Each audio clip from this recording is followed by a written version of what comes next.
মাঝাকাশে আকস্মিকভাবে অসুস্থ হয়ে পড়া এক যাত্রীর জীবন বাঁচিয়েছেন রাশিয়ার স্বাস্থ্যমন্ত্রী মিখাইল মুরাশকো। তার সময়োচিত হস্তক্ষেপ এবং চিকিৎসার জেরেই বড় ধরনের বিপদ থেকে রক্ষা পান ওই যাত্রী। ঘটনাটি আন্তর্জাতিক গণমাধ্যমে ব্যাপকভাবে প্রশংসিত হচ্ছে। ঘটনাটি ঘটে মস্কো থেকে হানয়গামী একটি ফ্লাইটে। বিমানটি উড্ডয়নের প্রায় ৩ ঘন্টা পর ৫০ বছর বয়সী একজন যাত্রী হঠাৎ অসুস্থ হয়ে পড়েন। জানা যায় তিনি হাইপারটেনসিভ ক্রাইসিস বা আকস্মিক উচ্চ রক্তচাপজনিত সংকটে ভুগছিলেন। সে সময় রক্তচাপ হঠাৎ মারাত্মকভাবে বেড়ে গিয়ে হার্ট অ্যাটাক বা অন্য কোনো জীবনঘাতী জটিলতার ঝুঁকি তৈরি করছিল। পরিস্থিতি বেগতিক দেখে ভিয়েতনামের বিমানকর্মীরা ফ্লাইটে কোনো চিকিৎসক থাকলে এগিয়ে আসার জন্য ঘোষণা দেন। সেই ডাকে সাড়া দিয়ে এগিয়ে আসেন একই ফ্লাইটে থাকা রাশিয়ার স্বাস্থ্যমন্ত্রী মিখাইল মুরাশকো। তিনি নিজে একজন প্রশিক্ষিত চিকিৎসক।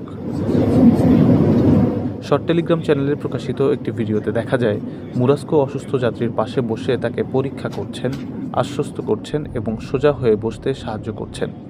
তিনি বিমানে থাকা ঔষধপত্র ও চিকিৎসা সরঞ্জাম ব্যবহার করে ওই ব্যক্তির অবস্থা স্থিতিশীল করেন। তার সময়োচিত এই পদক্ষেপে যাত্রীর শারীরিক অবস্থার উন্নতি হয় এবং তিনি নিরাপদে হ্যানয়ে অবতরণ করতে সক্ষম হন।